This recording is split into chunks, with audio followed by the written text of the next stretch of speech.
So as you can see, work continues on our rain roof. It's going slowly but surely, but we're getting there.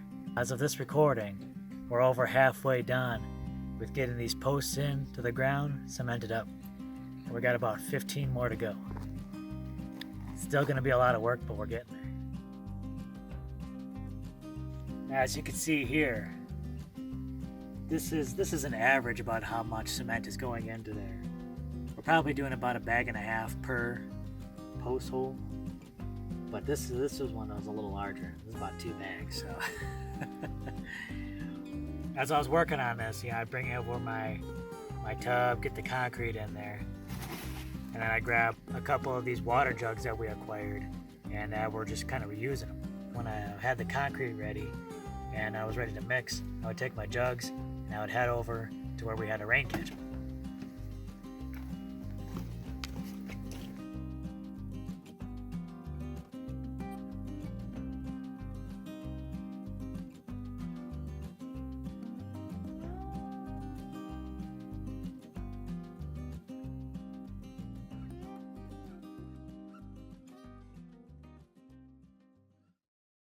Now, when I started working again on the rain roof, this barrel was just about half full with rainwater.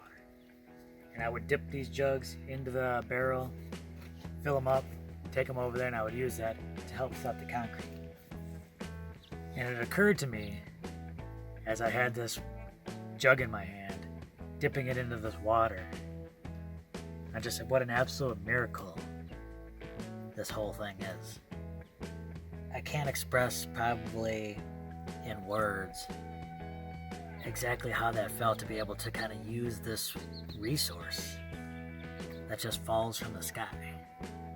To be able to use water that I didn't have to get from a municipality, or that I didn't have to pump water out of the ground in order to use. This is an absolute renewable resource if we invest in the time and energy to be able to harness it properly. And the fact that I was able to kind of go into this barrel, use that, we got water over here, and this is just the start. And it'll be interesting to see exactly how far we can take this, how far we can stretch our catchment, how far we can push our storage, and even then, how far can we just passively collect rainwater. Start creating earthworks, start creating ways in which we can just get water to seep into that ground. That's what it's really all about. That's really an excellent path to sustainability on a homestead. To be able to just use that water, collect it, use that for all your needs. It's amazing. I can't express exactly how that made me feel, being able to use that resource like that.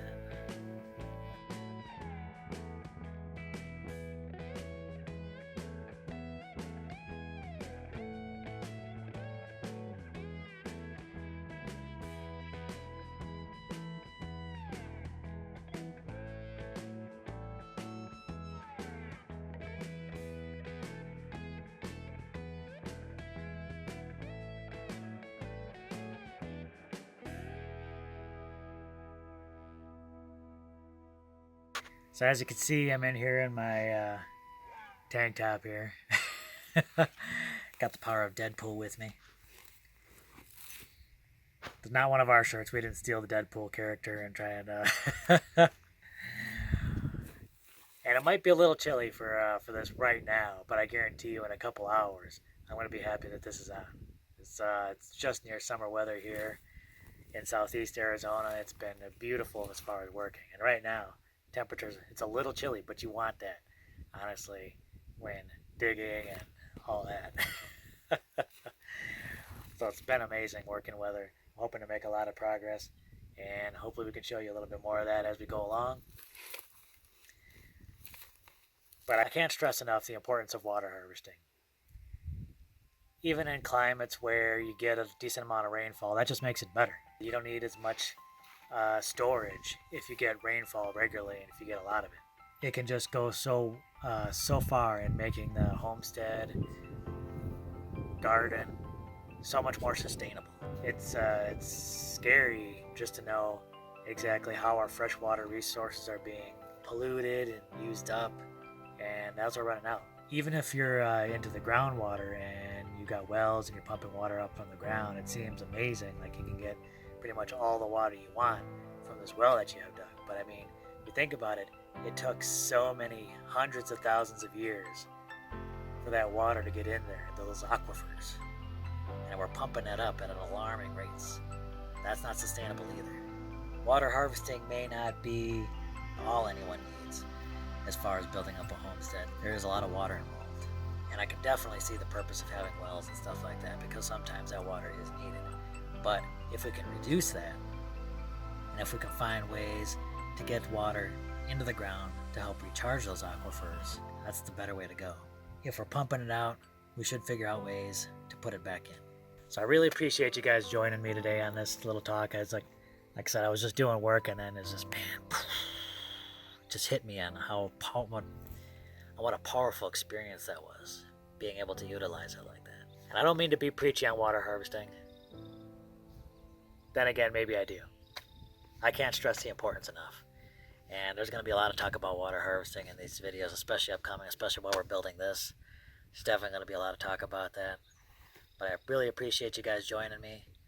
Again, like if you haven't thought of water harvesting for your homestead, garden, farm, give it a thought. So incredibly beneficial. All right, if you enjoyed this talk, please give me a big thumbs up. We appreciate it. Helps us out a lot. If you haven't subscribed, please do. We'd love to have you. Share this with a friend or two. Because water harvesting is so incredibly important to sustainability. As always, you can catch us on Facebook, Instagram, and Twitter. All right, thanks a lot for joining us, everyone. We'll catch you in the next video. Bye.